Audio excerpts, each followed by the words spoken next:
Titanfall 2. This is one of those games that practically got buried at launch because of terrible timing. It released between two massive shooters, Battlefield 1 and Call of Duty Infinite Warfare, and people just didn't pay attention. The result? A total flop in terms of sales. But once you get into it, you realize Titanfall 2 is awesome. The single-player campaign is surprisingly deep, loaded with creative set pieces that make you feel like a true pilot-titan duo. BT is an absolute legend, and the bond you form with him is something most shooters never even attempt.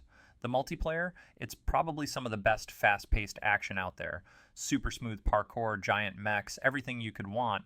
Sure, the game didn't get the spotlight it deserved, but if you go back now, you'll see why fans still rave about it. Next, we have Mirror's Edge. When it launched, a lot of people didn't quite know what to expect. It was this first-person parkour game with a bright, clean art style that stood out in a sea of brown and gray shooters. The minimalist visuals looked amazing, but the actual gameplay was tricky for some. It emphasized speed running and movement combos over combat, so if you weren't into perfecting your runs, you might have found it short or repetitive. Critics weren't sure how to categorize it, and it never achieved massive sales success. But if you give it a fair shot, Mirror's Edge is such a unique experience. There's a real thrill in pulling off a flawless sequence of wall runs, slides, and leaps. Once you nail the flow, it's borderline hypnotic, a game that's way better than its initial reception might suggest. Now, let's talk about Alpha Protocol. Obsidian made this spy RPG, and on paper, it should have been a hit. Dialogue choices that affect your relationships, multiple paths and endings, sounds incredible, right? But it launched with bugs and janky combat, and reviewers tore it apart. Players who expected a slick, polished experience got a game that felt unfinished. But if you push through that initial roughness, there's a deeply engaging espionage story here. The timed dialogue system keeps you on your toes, forcing split-second decisions that can completely change how characters respond. It's a game with real personality, where your spy build, whether stealthy hacker or guns-blazing action hero, makes a tangible difference. Even though it flopped, Alpha Protocol still has a cult following that appreciates its ambition. Next, we have Prince of Persia, the 2008 reboot. This is the one that changed the art style to a cel-shaded, dreamy landscape and introduced Elika, who basically saves you every time you'd normally die. It threw some fans off. People said it was too easy, too different from the Sands of Time trilogy, and the timing of its release wasn't great either. Sales tanked, and Ubisoft quickly moved on, but if you actually spend time with it, the game is kind of a peaceful platforming experience, a nice break from punishing difficulty. The banter between the prince and Elika is charming, and the open areas are really fun to traverse. It might not be the hardcore Prince of Persia you remember, but it's a creative spin on the formula that deserved a little more love. Let's move on to Vanquish. Talk about a blink and you'll miss it release.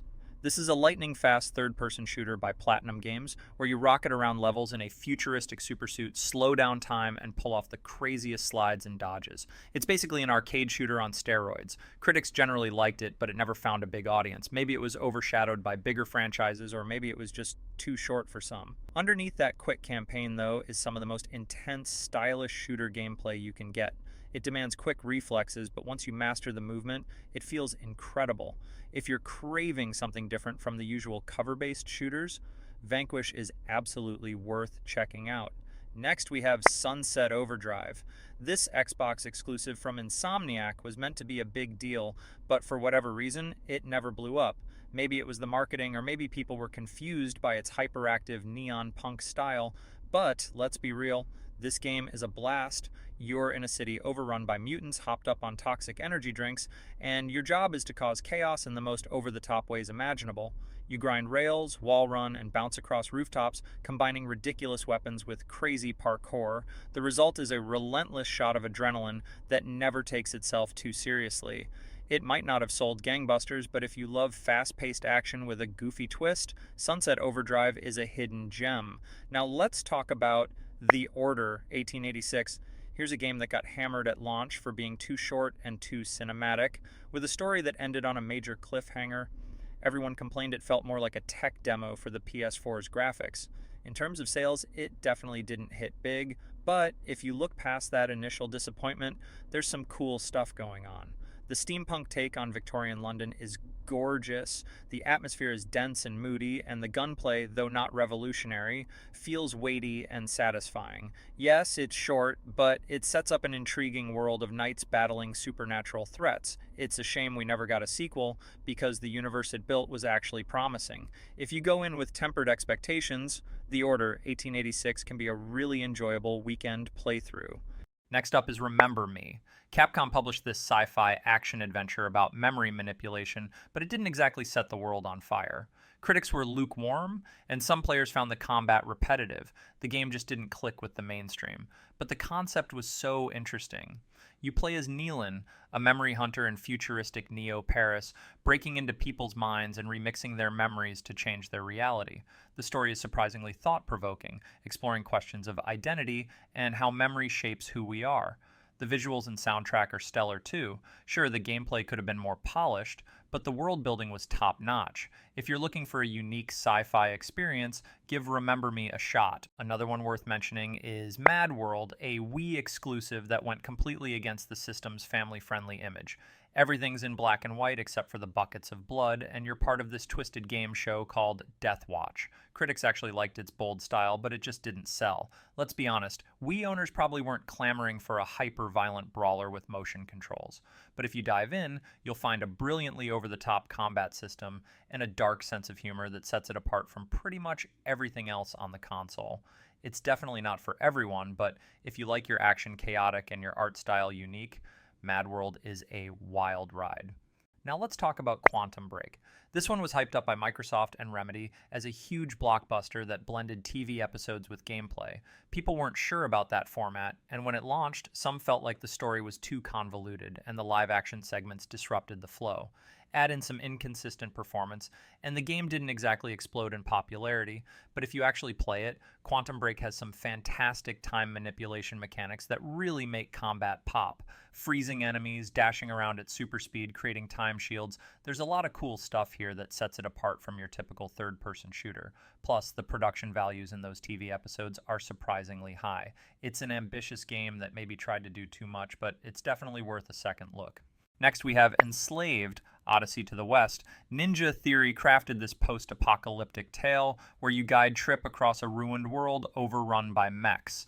It launched to decent critical reception, but the sales just weren't there. Maybe it was the lack of marketing, or maybe people were just looking for bigger franchises at the time. But Enslaved has an engaging story, anchored by stellar motion capture and voice acting that makes Monkey and Trip feel like real people. The combat is straightforward but satisfying, and there are some great platforming sections. It's basically a modern retelling of Journey to the West, and it does an awesome job of mixing action, narrative, and world building. It may not have lit up the charts, but it's a journey well worth taking. Now, let's mention Okami. Sure, it's considered a masterpiece these days, but when it first came out on the PS2, it just didn't do well commercially. People just weren't flocking to buy a Zelda-like adventure featuring a wolf goddess painting the world back to life. It didn't help that it came out near the end of the PS2's life cycle, so it didn't sell as many copies as it should have. But if you've never played Okami, it's an absolute gem. The cel-shaded Sumi-inspired visuals are breathtaking, and the celestial brush mechanic, where you literally draw on the screen to perform abilities, is super creative. The story is heartwarming, the characters are charming, and the soundtrack is beautiful. It's been re-released on multiple platforms now, so if you missed it the first time, there's no excuse not to give it a go. Finally, let's talk about Alan Wake. When it launched, everyone was talking about the long development time and comparing it to other big hitters that year. It sold okay, but it wasn't the massive success Microsoft was hoping for. Critics liked it, but it just never broke into the mainstream in a huge way. But man, Alan Wake is so atmospheric. It's like playing through a Stephen King novel with a Twin Peaks vibe thrown in for good measure. You're dealing with shadowy figures using light as a weapon and uncovering a story that's part supernatural mystery, part psychological thriller. The episodic structure, the moody Pacific Northwest setting, the constant sense of dread, it's a special kind of horror adventure that sticks with you long after the credits roll. It might not have been a commercial smash, but it's absolutely worth your time if you're into spooky storytelling. These are the 13 games that didn't make waves at first, but turned out to be seriously great once you look past the initial flaws or lack of hype. If you missed any of them, maybe now's the time to see what all the fuss is about, because sometimes the best experiences are the ones that slipped through the cracks.